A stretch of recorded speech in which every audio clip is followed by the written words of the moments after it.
Lean Six Sigma is a team-focused methodology used to improve performance by systematically removing waste and reducing variation in business processes. At its core, this approach is about making processes more efficient and consistent so that businesses can deliver better value to their customers. Six Sigma aims for near perfection, targeting a defect rate of less than 3.4 per million opportunities in any given process.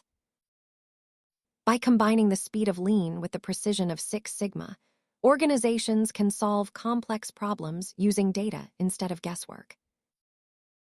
While Lean focuses on streamlining the flow of work, Six Sigma focuses on reducing the defects that occur within those steps. Organizations often see significant reductions in operating costs and error rates after successfully implementing these combined methodologies.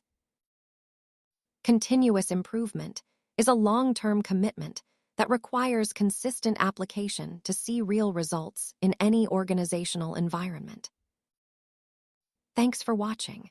If you found this overview of Lean Six Sigma helpful, please subscribe for more explainers on business and finance fundamentals.